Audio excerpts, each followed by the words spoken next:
Good morning mga kaagri.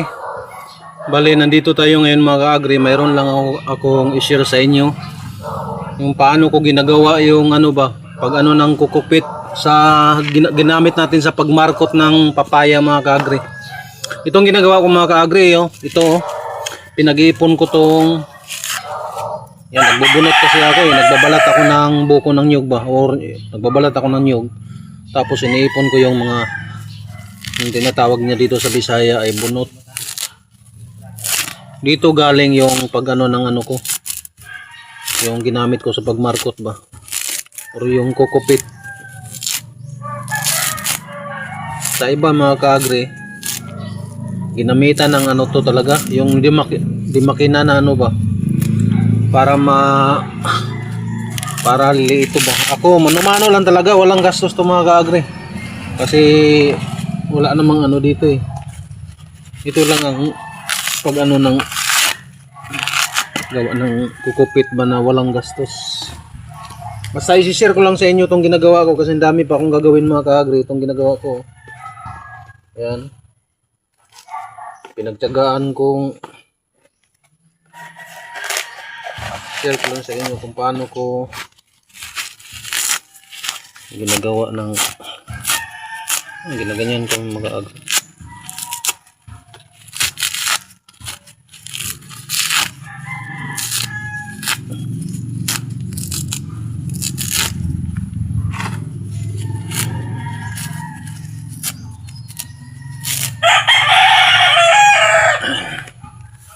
Yan, mano-mano lang.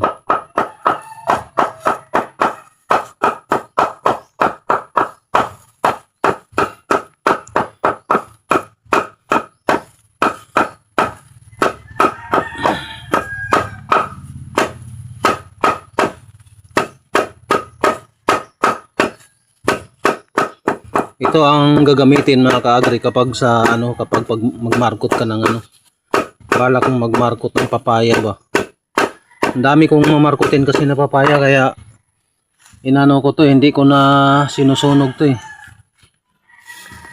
Ginawa kong panggatong Kasi mahirap yung mayroon kang tanim na papaya, puro mataas, gagamit ka pa ng panungkit. Ito pag namarkot mo na siya mga kaagri, maging dwarf na yung yung papaya, hindi ka nagagamit ng panungkit. Maabot mo lang. Ayan, manuhin mo talaga. Ayan, ginagawa ko mga kaagri. Ang dami ko pang gagawin mga kaagri.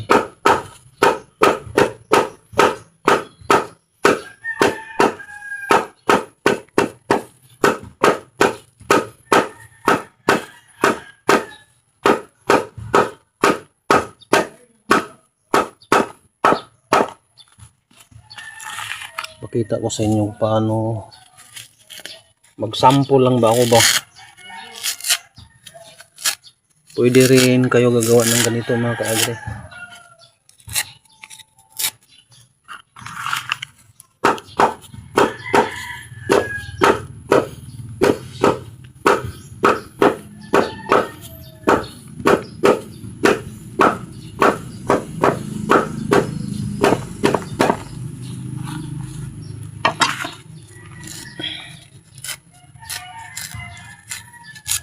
Kailangan matyaga ka talagang matyagaan mo talagang ganyanin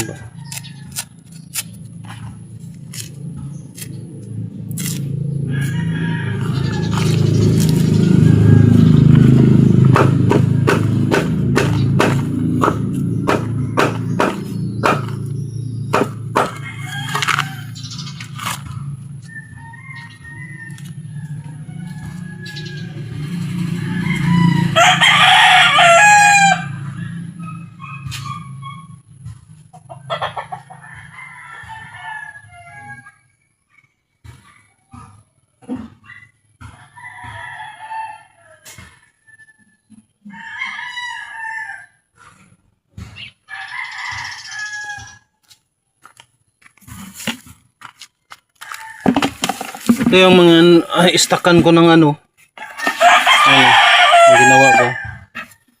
Ngayon, ganyan lang mga kaagri ang proseso. Ganyan lang. Yan.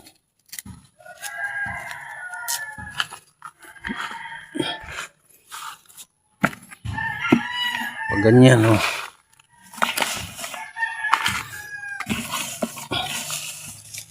Kasi mamarkutin ko yan eh. Papaya na yan eh.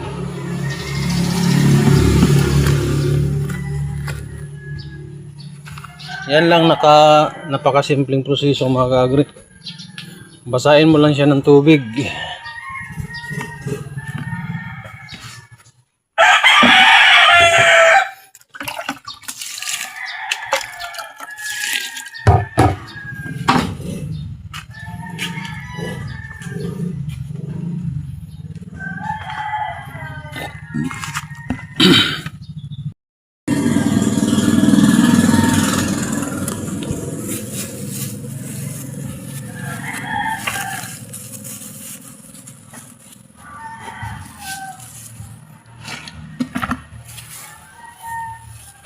Yan, kagawa ka ng ano mga ka-agri. Kagawa ka ng